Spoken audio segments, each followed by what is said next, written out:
Daily Detroit is brought to you by the community. Support our work at patreon.com/dailydetroit.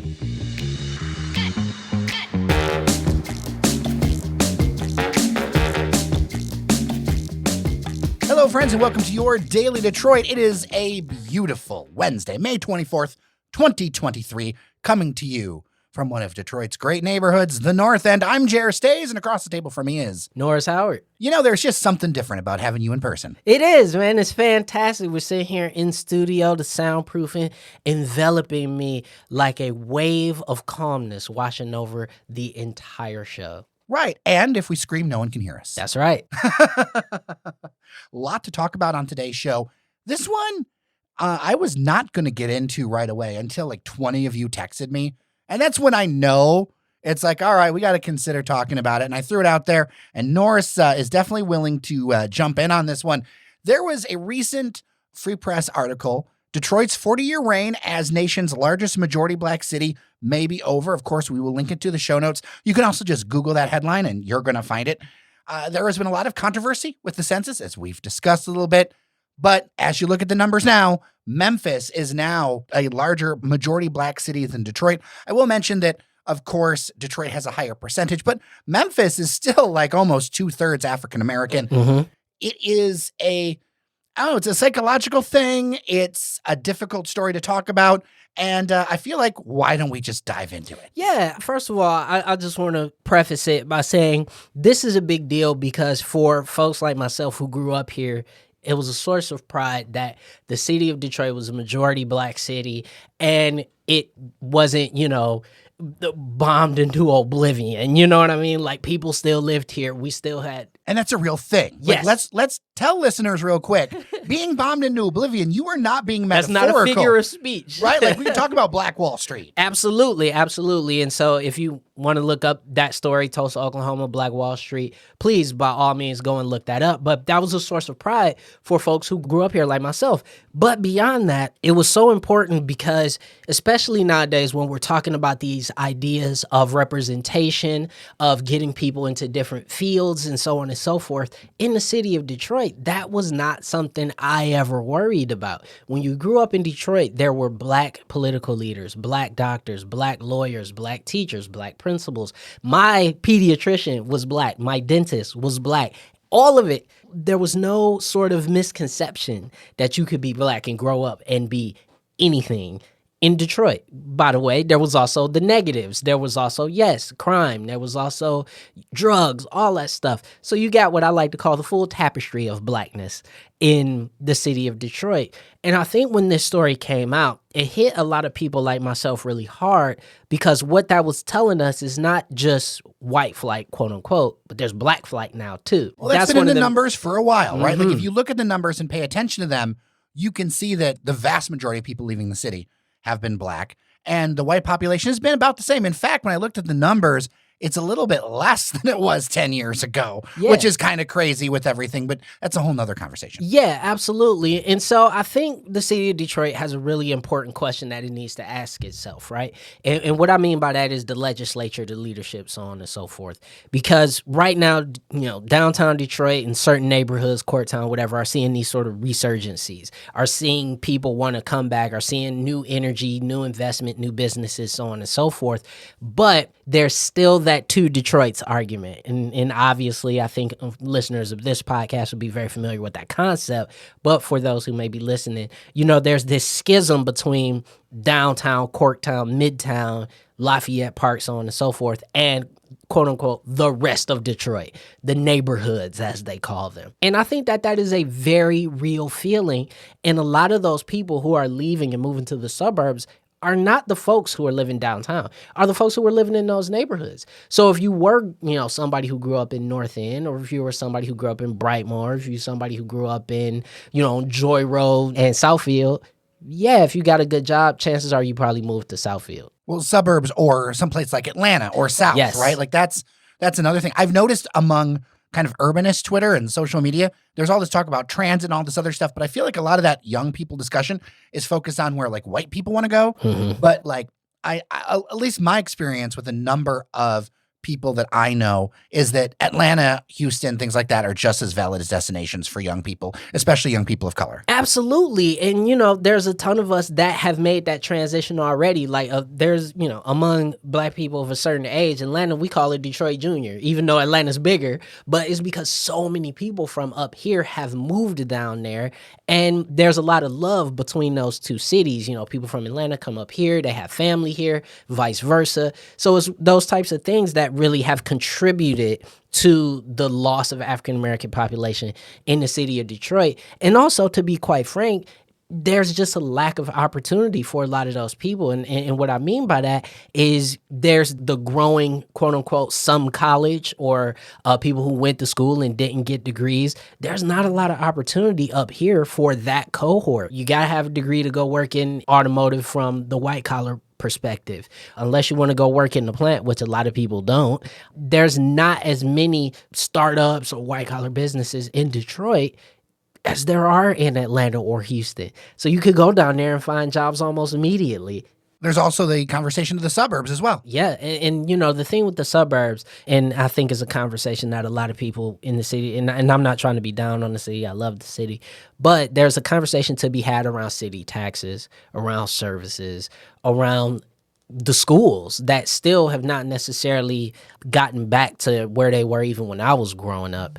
Black people are looking at those things and making very serious, very honest assessments, and they're choosing to leave the city. And I don't necessarily think that the legislature has done enough to try to coax some of those people back. Well, I do know that population loss in general is going to be a topic up at the Mackinac Policy Conference, but I think it's even on a more local sense. And so here's the thing. I get real nervous about the gatekeeping of Detroit.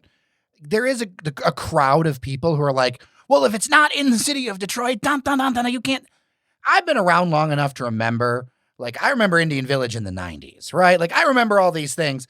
Cities are hubs. Over gatekeeping Detroit is not a good thing. And then here's the other thing. Everybody's got lives to lead. They have to put their families and their personal decisions first. And no one deserves to have their decisions that they have to do the best they can for their families made into a political, personal football to them. Even though this is a political discussion in the grander sense that we need to make sure that there are opportunities, and not just create opportunities, because I'm real skeptical the government can create opportunities. Right. I think it's more about allowing opportunities to grow and making sure the systems are not onerous and making sure that there is the room to run for opportunities. Yes. As opposed to this whole idea that, we need to do incentives or this or whatever. I think we just need to have a good playing field for people to thrive.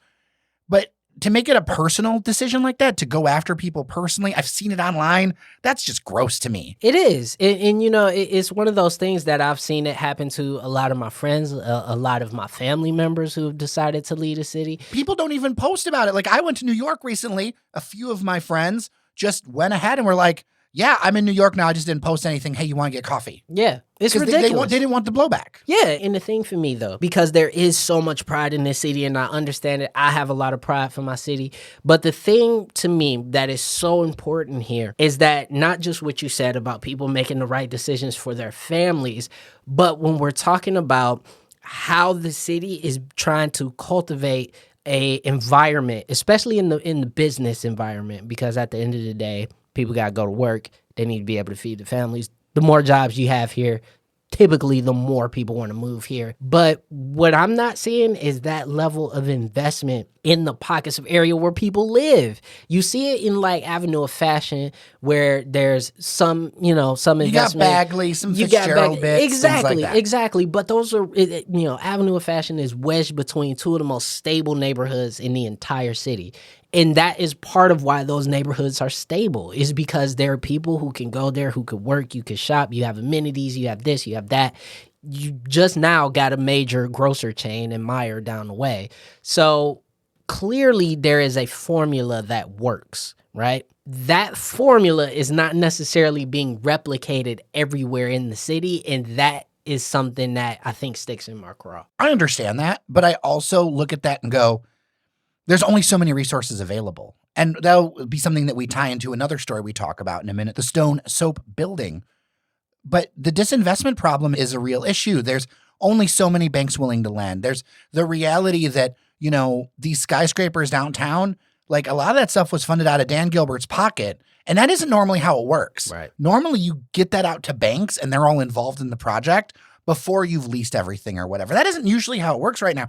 It's something where you have to front all that cash. That is not really a functional development system, and is only possible because of, frankly, his largesse. Like people were talking about the Book Tower. Why does the Book Tower get to be redone and the Stone Soap not? It's like, well, the Book Tower, I have no idea how that project makes sense on paper, right? It's because Dan wanted it. It's a vanity investment. When you're a billionaire, you can do that. You can do that, right? Yeah. And it benefits and it's there. But like you see something like the Stone Soap, and it was sitting there as a development plan for 6 years. And I wonder if these two stories kind of tie together, in that you have to have the resources, you have to have the money sloshing around.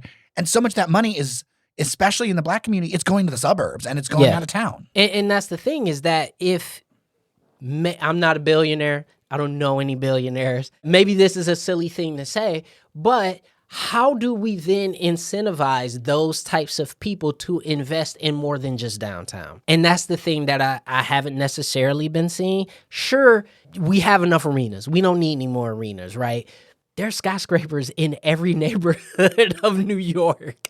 Why does downtown have to be the only place where a larger than 4-foot building is built in the city of Detroit? So again, that could be wishful thinking. That could just be my own naivete as somebody who is not necessarily involved in that kind of stuff. But how do we begin to have those conversations? I think that ties into that population growth thing. Some listeners have pushed back very hard, saying that we do not need to add people, all these other things. But if you want to see investment, businesses, for the most part, no matter where they're from or who they serve, they're going to go where the growth is, because it's really hard to fight it out. I just read a little while ago that Amazon pulled their plans for 2 suburban locations for their grocery stores, one in Dearborn and one in Madison Heights. It just didn't make sense because they knew they were entering in a market where there isn't additional, like, real growth. And so you got to be careful where you go in order to actually make a return on your investment. And that is the key. Like people say, oh, well, why isn't Trader Joe's in the city? Because frankly, all the people who go to Trader Joe's just go to the Grosse Pointe one. Yeah. And that's enough. If they saw a need, they're not sitting there going, oh, they want to make money. Yeah. All these companies want to make money. Yeah. And so you got to have the people there. And so that's tension between change, resources, all that thing that's like a really hard ball to unwind. Yeah, no, and I understand that. But, I still think that there are pockets of the city that could benefit from that investment. I think you look at a place like Rosedale Park, or even that giant monstrosity of a building, the mammoth old shopping center on Grand River and Greenfield. Yeah, the one the city finally wants to take down. The one the city, after 30 some odd years, finally wants to knock down. Like, you put something of value there. I feel like there's enough people in that area and the surrounding areas. You have a major highway right there. That's an area that could really benefit from that investment, that it could, and I'm not making guarantees, it could be a boom for some population growth if you put the right things there. I think that was part of the point of giving all the incentives to Whole Foods that they did. Yeah. To help encourage that area.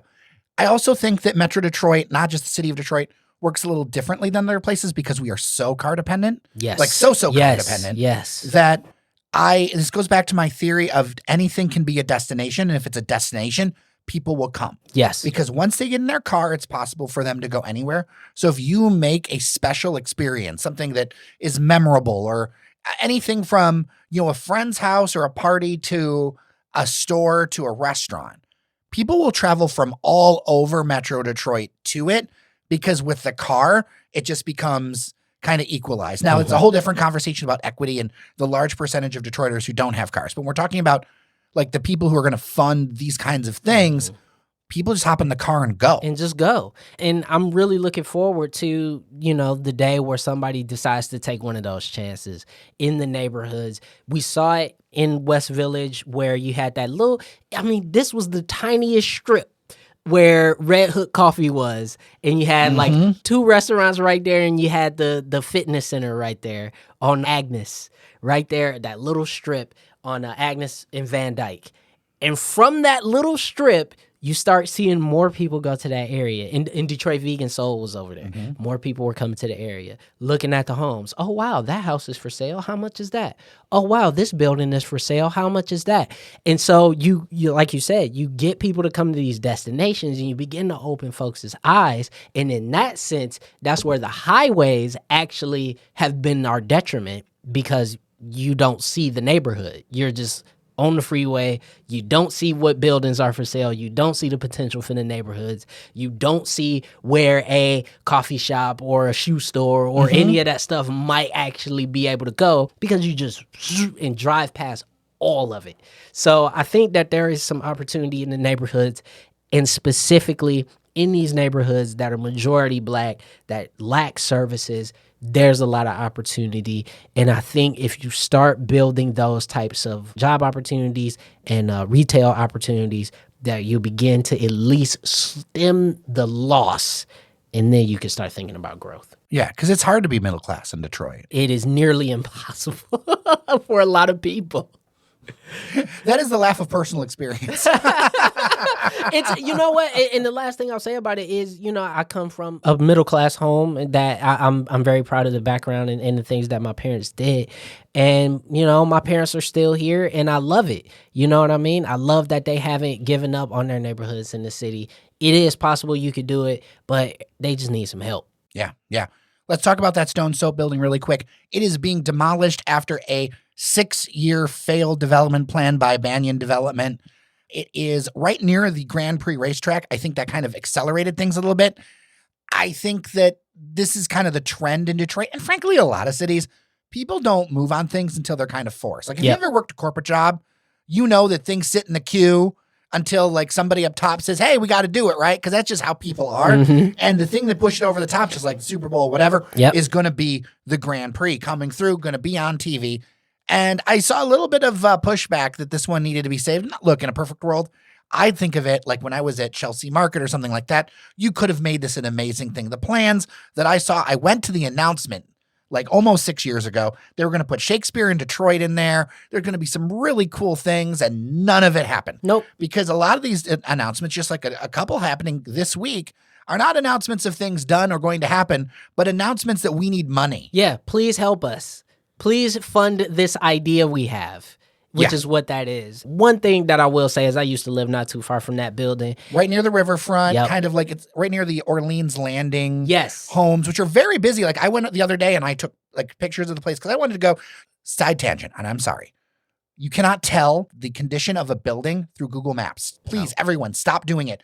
Remember that Yamasaki building? Yes. That little house over on like Meringue? That place was tore up from the floor up when you got there. Yeah. And it smelled like feet. But everyone's like, oh, look at this listing. It's this great thing. It's so like, beautiful. There were 2 drug dealers on the corner. And like the window was bashed in the middle of like the street there. Like it was just way over the top. Like in a perfect world, it would have been a great little studio, whatever, but it would have been 3 times the purchase price to actually get it right. And so people see something online or they see Google Maps. They're like, it's not failing. You roll up to the Stone Soap building and there are tons of people around. The facade's peeling off. You can see the cement underneath. It can take just a few seasons of being open to the elements in Michigan with freeze and thaw cycles and just tear a place It's just apart. tear a building apart. And, it's interesting because I did a photo shoot with an ex-girlfriend at that building literally a decade ago. And I looked back at that picture when you said you wanted to talk about this today, and it looks exactly the same that it did a decade ago, which is not good. And the thing for me is that when you go to other large cities, and I'm not necessarily saying that Detroit has to be like every other large city, but when you go to other large cities, yes, you have historical landmarks that are saved, you have buildings that have been rehabbed, but for the most part, you knock down something old to put something new there.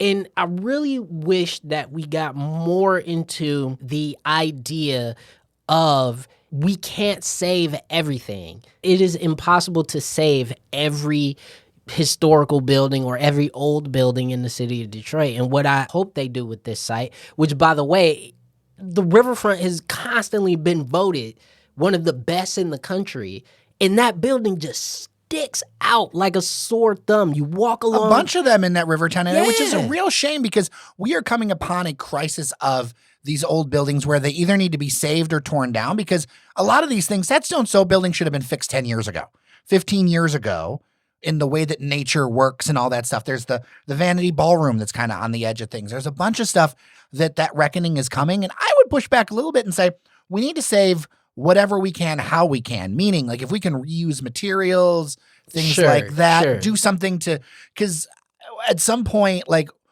I am a huge preservationist. I love all the things that are happening. But also, like, as I've gotten to do this more and more and look at the other side going, this has got to make sense. No, it does have to make sense. And that's kind of why I don't want to call myself an anti-preservationist, because that would be a little bit too extreme. But in the case of this particular building, I don't know what you can do with it that would make it worth rehabbing the building completely. You know, we see what's happening with the train station in Corktown and everything that Ford is doing over there with the mobility stuff. Like, it's $1 billion. It's $1 billion investment, and it's Ford Motor Company. So if you're not Ford Motor Company or GM or some large multinational, right? And I'm not necessarily saying that this project would take that level of investment, because it takes a lot. But it takes a lot of money. And for most people, we can knock it down, use even a fraction of the footprint that the building already has, because let's be honest, you probably wouldn't need the entire building to put something of function there. I just think, for me, when we get to this riverfront and we see, you know, Orleans Landing is right there, beautiful neighborhood, you can't tell me that building does not affect the property values of the people who own condos over there, or that it doesn't attract a certain element when people are parking down there. Now you're wary. And that's the thing that I was talking about last week of, we're in the city, and the people who have made the decision to live in the city of Detroit deserve to have new things, deserve to have, you know, new buildings, new attractions, all this stuff. And maybe I'm not seeing the vision. I don't see a level of investment that would come in and make sense in saving it. 15 years ago, yes. Yeah. Like, with less work that you have to do, I could have seen something would have been great as a market hall, or you do something where you build residential on top of it. Yeah. Right? You could do a lot of different things like that. But if you let it go for so long, that's one of the things. I've talked to a couple developers who have just walked away from projects. I'm actually glad when somebody walks away from a historic project right away, because it allows somebody else to pick it up, right? Like, because if one person holds it for that long and they're just kind of holding on to the dream, you're just kind of ensuring that building is going to go down. Yep. You know, if it takes too long. So let's change gears a little bit. Okay. What do you think about tipping? If you can't afford to tip, you can't afford to go out. Okay. You've seen the story about Cold Truth, which is in the news again. This is a vegan, handcrafted, soft serve place right there in Midtown, right near like the Shinola Dog Park and all the retail stuff there. Next to the boba place, too, am I right there? Yeah, Wayne State campus area in general, for those unfamiliar. Love it over there. Yeah. They're in the news again. Okay, yeah, I've seen it. Multiple reports have said that they slid into some DMs of a customer talking about tipping, and that they should tip with their vegan soft serve ice cream. And it has gotten people talking all over the place. Now, Cold Truth has a little bit of reputation for starting stuff, because they had that whole thing a little while ago about how they didn't want to serve police officers who were wearing their protective vests. Yeah. Which I understand a bit of the sentiment, but also, I don't know, like, you are a police officer in Detroit, like, sometimes a police officer is in another part of Detroit and they just want an ice cream. I don't think it has to be as deep as, like, all the political stuff. Like, just give the person an ice cream. Like, it's fine. But I'm going to say this. Don't slide into your customers' DMs like ever. That. Like, if they mention you, it's one thing. Yeah. Right? If they tag you. But yeah, never unsolicited. Never. That's just a bad idea. Never. Unless you're giving them free shit. Yeah. But this raises a question, and I don't know the wages over there. I don't know if they're the tipped wage or the minimum wage or whatever. But there's this whole debate on whether or not businesses should be based on tips, or like pay should be based on tips. The hard part about it is that my observation is that most businesses that pay their workers the full wage, not based on tips, customers don't seem to like that. Like, remember Moo Cluck Moo? I do. It was one of my favorite places. No tipping. I know. Didn't work. It didn't work. I love Roses. Yes. No tipping. Doesn't work. Like, doesn't work. People, I have this, and the worst thing you can do in the world is say that, like in Europe they do it, right? The worst thing you can do in America is say Europe does it this way. That will convince almost no one. Mm-hmm. But in Europe, it's different, where there isn't that much of a tipping culture. It's more of a career culture. Here, whatever you may think of it, most people don't seem to think of these as like career jobs. Yeah. And so it's all tipping based. Yeah, and I think these are two separate tracks of conversations. I think, like, obviously we could talk about tipping and should businesses be paying more or less based on if they tip or not. I think that's a separate conversation. I think right now, what I disliked about this story, not just of Coach who's sliding into somebody's DMs, but specifically to shame someone over tipping or not, is really crazy, in my opinion. Yeah. Like, regardless of all the other stuff, I feel like that's the key. Just don't do that. Yeah, don't do it. But, I think also, if it is food service specifically, in my opinion, if I go somewhere and you give me something that I consume for my own sustenance, whether it is a meal or ice cream or whatever, I tip. And I know obviously over the pandemic, everywhere started tipping. And like, if I'm going to, I was about to date myself because I was about to say Radio Shack. But if I go to Best Buy and Best Buy is asking me to tip Welcome people, to the old fogey club. That's friend. what I'm saying. If I'm about to go to Best Buy or any other retail store, if I'm going to H&M and you're asking me to tip people, no, absolutely not. But any restaurant, any place that serves food, yeah, I'll tip. I don't see any issue with that, because beyond if tips are split or the server gets tips or whatever, like, the restaurant business is hard. It is notoriously tough. We just named 2 restaurants that failed within the past decade here in Metro Detroit. And so for me, it's like, no, I will tip even if my extra $3 just goes to help keeping the lights on in this place. That's how I view it. But a lot of people don't look at it that way. Yeah, I wonder what people think. dailydetroit@gmail.com. Now, before we go, I want to mention something that is interesting, because it shows you there's 2 stories here. One, a bipartisan coalition of Congress critters has put together this thing to push back on the idea that cars are going to eliminate their AM radios. Now, Tesla never had AM radios, but Ford shows up and says in their electric cars, they are going to start not having them. And there is a bipartisan conniption about it. Now, Ford, for their part early on, said that only about 5% of their users use the AM radio. But it is something where, yeah, it shows you the difference to me, whether you are pro or against the AM radio. And I understand like the reasons why, whether it's emergencies. There's also a bit of industry protection there. Let's just be honest. There's a lot of radio stations that will not exist if there is not AM in the car, because nobody has radios at home. Like, it's just not a thing. Now, some people will stream it or whatever, but like, it's not the same. They live and die by those car radios. So I understand the protectionist reasoning where you have Senator Markey on the left and then Mike Pence, because I got offered Mike Pence as an interview over this topic. That's crazy. It is, because he was a spokesperson for this. So it's like a back and forth. Yeah. But to see that bipartisan coalition, but it shows you Ford matters. Absolutely. GM matters. And as much as Tesla may get the headlines and whatever, it's when Ford made that decision that people paid attention. Absolutely. And it shows you the power that the Detroit 3 still have. Absolutely. And not just that, but if you just look at the sheer number of vehicles on the road, I mean, there's still a lot of Fords out here, whether it be F-150s or, municipal vehicles, that many of them are Ford vehicles on top of that. So the thing for me that I love about this is that you hit the nail on the head talking about industry protection, not just protecting these stations, but protecting the livelihoods of a lot of these DJs, if that's what we still call them nowadays. But what I love about this is that a bipartisan coalition came together to say, not only are we protecting a distinctly American institution, which is the radio, but we're also making sure that another distinctly American institution, which is the auto industry, doesn't come in and squash that other American institution. I really like that. And I think it's one of those situations where I don't think people understand the value of radio quite as much as they used to. Obviously, I think with the rise of streaming, and most people's context for radio was music over the past, I'd say, 40 years. But looking at radio as a source of news and information, AM, I think for a lot of people is still vital to that. There's still a lot of areas of the country in which FM is just, you're not going to get that great of a signal. So AM may be the only sort of frequency that you're able to get that radio news.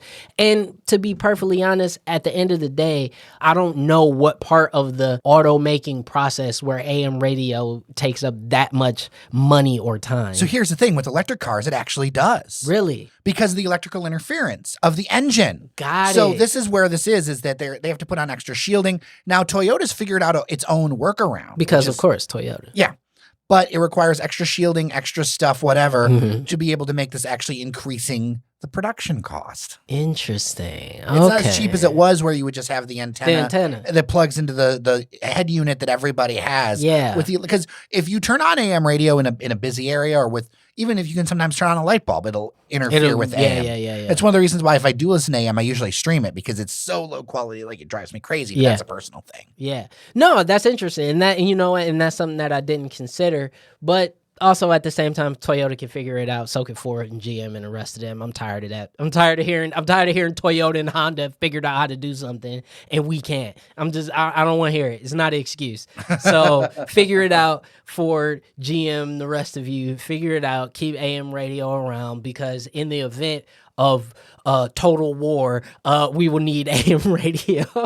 I can listen to my CKLW oldies. There you go. And your good old WWJ, News Radio 950. Shout out to all our friends over there.